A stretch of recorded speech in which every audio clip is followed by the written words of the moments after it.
So hey guys, welcome back to my channel. As you can tell, I'm a little disheveled and not really put together, but I think it's like the most fitting look for this video. It's really late at night. First off, it's about 10:30 at night. I am kind of like now getting into my state of mind where I'm getting ready for bed and I'm relaxing. But like I said, I feel like this is just so fitting for the video that I'm about to, you know, show you guys, or the information I'm about to share with you guys. Let me just start off saying why I wanted to create today's video. So basically, I've been having some really bad pain in my right hip, and I've been having it since I gave birth to Remi. It's to the point where sometimes it's so debilitating that I can barely move, and I would be lying to you if I said there wasn't moments where I kind of like screamed out in pain because it hurt so bad.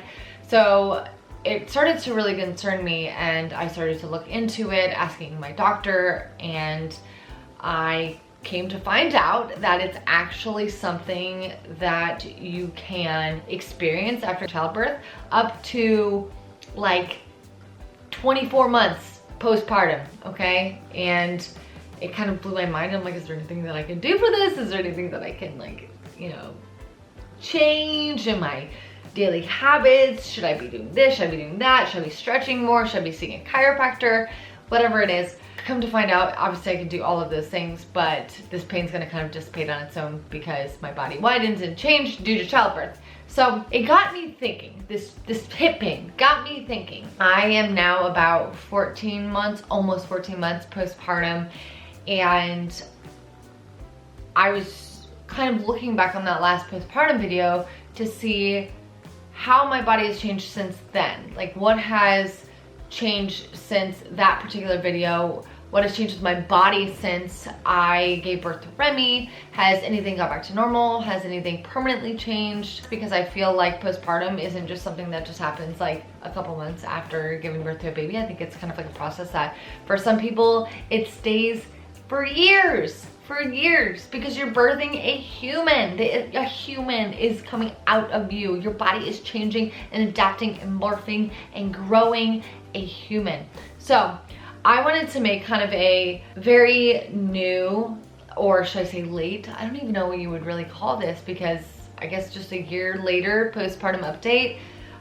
Because I think that there's so many women that still share in these same feelings and changes as I do, and I had no idea about it. So I wanted to make sure that I could jump on here and, you know, kind of let you guys know what's been going on with my body, and kind of find out in the comment section like what's been going on with you guys. So, all right, to start off, one of the biggest things that I've been experiencing, even 14 months postpartum, has been my hip pain.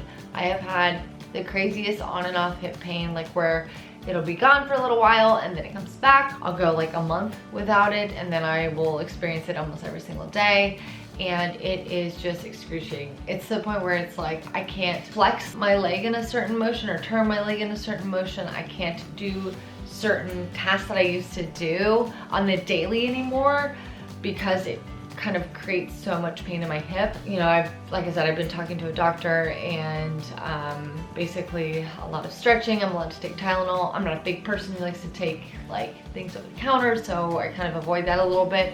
But a lot of stretching, exercise, you know, making sure that I stay hydrated and stuff like that. They did say that I could go see a chiropractor or, you know, a massage therapist. My sister thankfully is a massage therapist, but I haven't asked her to massage my hip yet.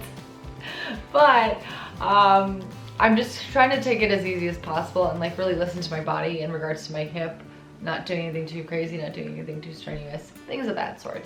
So another big thing with postpartum, the last time I spoke to you guys, was my hair. So my hair loss, see these things right here? I like to call them like corns. I don't know what they are, but do you guys see these things? They're like this.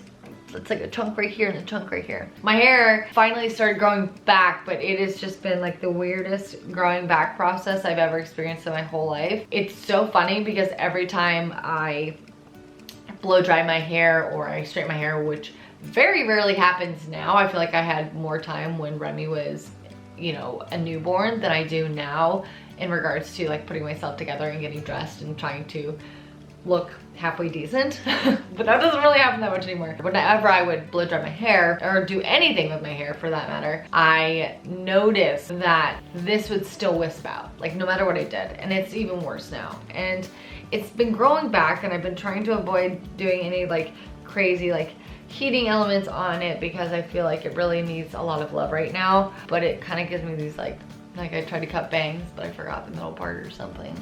So that's kind of what has been going on with my hair. It's growing back. My hair is definitely so much thicker than it was at that point. I went through a lot of hair loss around 4 months. I lost a lot of hair with postpartum when my hormones were going back to normal. Now I have 0 hair loss, which is really great. I'm really happy about that. But this process right here has been really, it's just been taking so long. I'm trying to embrace it. Maybe I'll cut bangs. I know you moms know what I'm talking about.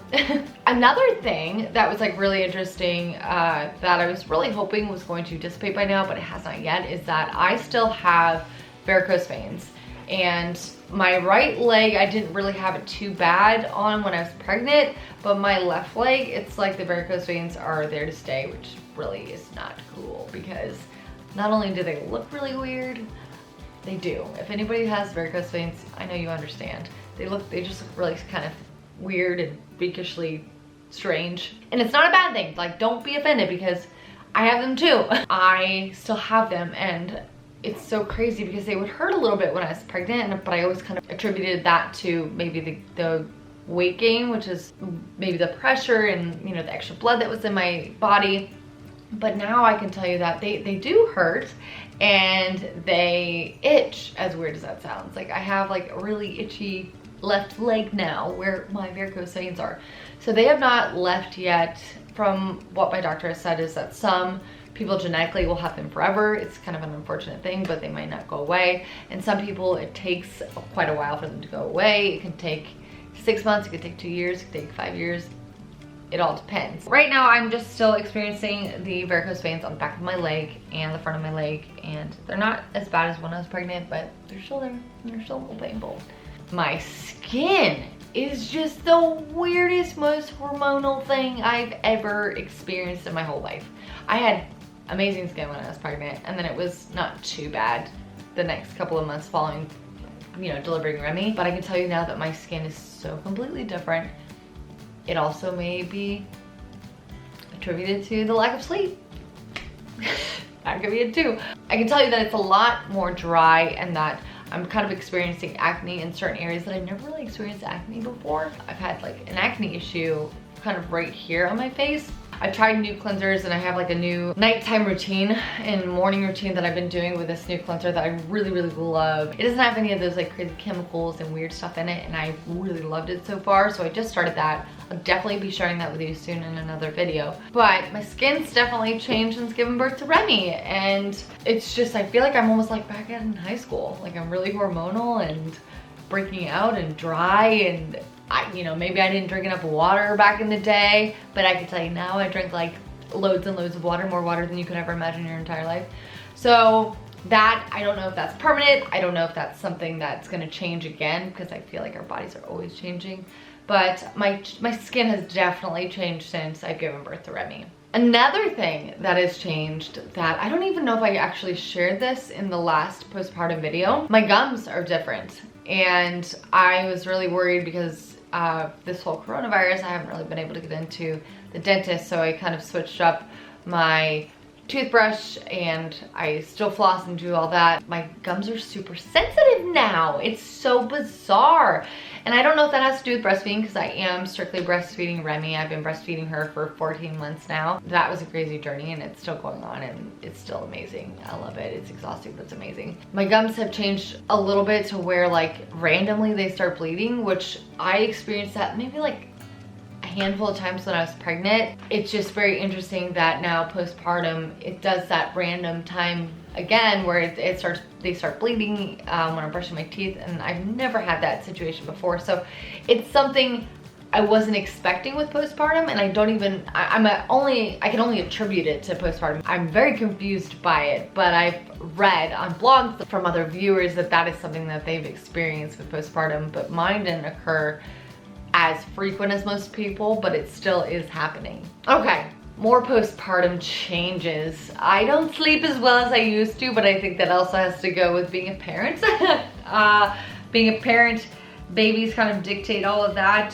I am doing my best right now to get as much sleep as possible, but my daughter is teething horribly and has a really rough time right now. I've been using tooth oils, I've been using all of these different amazing recommendations that I've gotten actually from a lot of you guys, but she just has, over the past like week and a half, she's had a really hard time with sleeping. So I've been having a little bit of sleep deprivation that has been occurring in this house. I don't know, I feel horrible because I feel like I came on here and I'm just kind of like throwing out all these like negative things about postpartum, but I also kind of find them really kind of crazy cool because I think that these postpartum changes that have happened is just my body trying to get back to its normal self or figure out what its normal self is.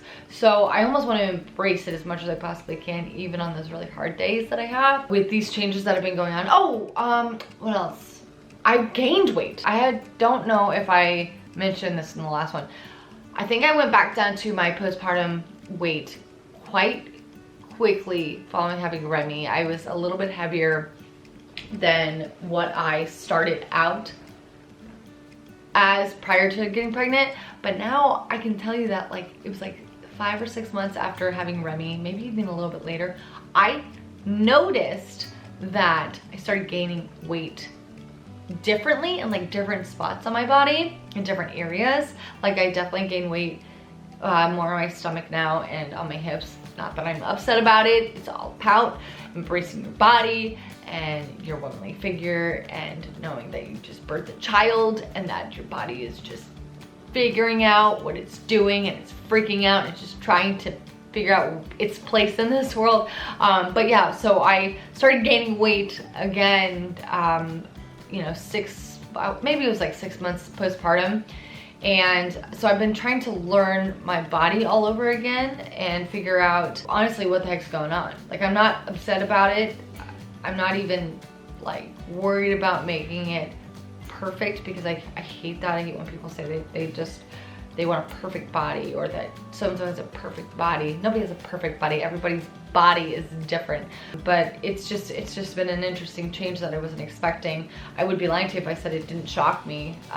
But it's just something that I'm trying to learn to adapt to and respect what's going on. Honestly, that's it. I can't give you any more updates on postpartum changes a year later. I think things are pretty back to normal besides those things. I'm sure there's plenty of things that I forgot about and I didn't mention to you guys, but those are the key ones that really stuck out in my mind and that I felt a little comfort knowing that other people were experiencing them as well. So I wanted to share that with you. Also, I want to know like what your postpartum recovery has been like for you guys. Even a year later, I know a lot of women don't talk about postpartum after the year, and I don't know why, because I feel like it's a process that doesn't just stop right away for everyone, that it can extend out for a really long time. So ladies, mamas, tell me, what is your postpartum recovery like? What changes have you experienced? What changes do you like? What changes do you hate?